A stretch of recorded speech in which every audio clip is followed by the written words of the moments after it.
Hey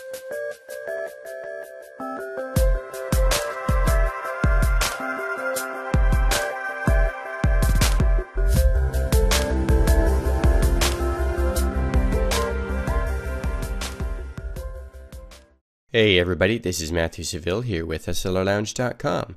In this weekly Lightroom edit, we have an ethereal seascape type image. I was just out enjoying the sunset alone, just kind of getting some peace and quiet. And I was testing an old Nikon manual focus lens. That was a lot of fun. It was the 15mm f3.5 manual focus AIS lens. One of the lesser known type ultra wide lenses. It was decently sharp, it was fun. But anyways, so let's have a look at this image. I was shooting, the water was kind of moving around. I was really just enjoying the whole, the kind of the blur, the motion, the abstract, kind of fine art type image here. And so I wanted to kind of capture the serenity of the sunset, of the evening. So let's have a look at the original untouched image here.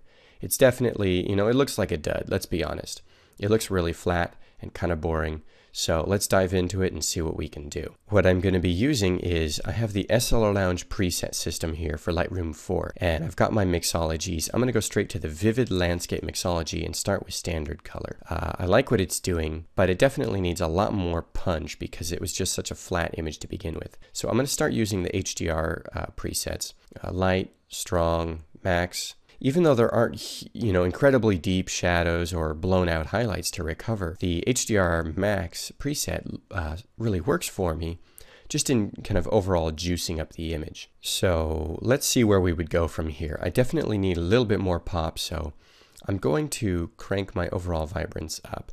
As a landscape photographer, I tend to stay away from saturation overall, just because it's a little bit over the top most of the time.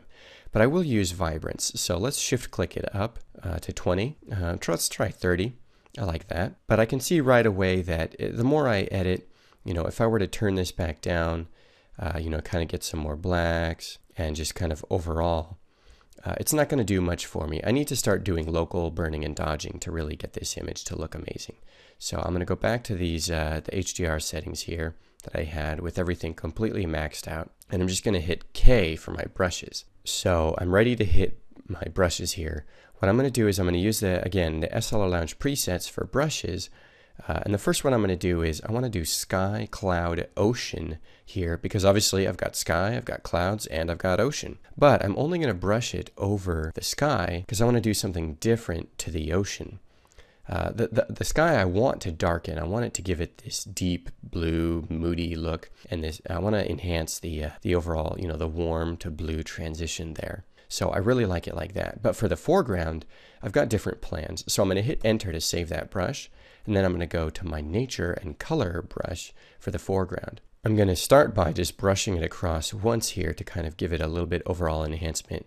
But I can see that it's kind of darkening things, and that's just the nature of where I am in the histogram. It might get darker, it might get brighter. But what I'm going to do is I'm going to hit my exposure up a little bit, maybe 0.3 it stops up, so that the Nature Color enhancement brush also kind of brightens things up a little bit. And then when I brush the rest of the image, I'm going to brush in the direction of the motion of the waves, so that kind of enhances in that direction. I'm going to hit Enter, and then I'm going to go to my burning and dodging and do a little one-stop darken, so that again I can kind of enhance in the direction of this wave motion here.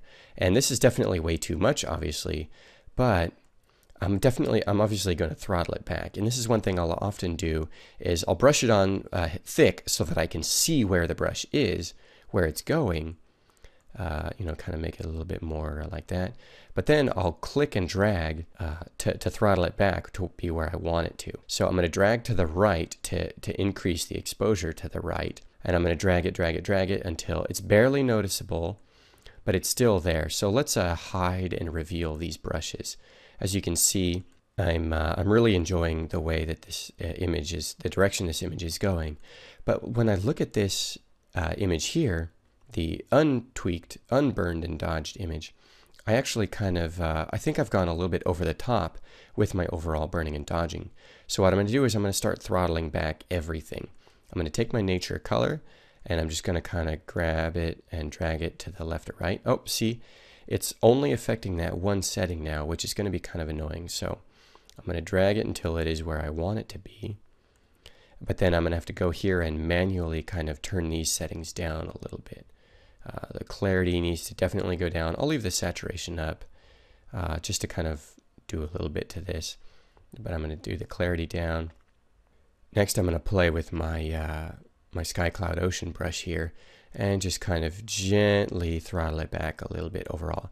Notice how when it's a straight up, it kind of it adjusts these incrementally perfectly in sequence. So I can go almost all the way to 0, or I can go way over the top, or I can kind of drag it and somewhere in the middle, somewhere in between to, you know, to find what I like. So I like it right about there. That looks nice and gentle.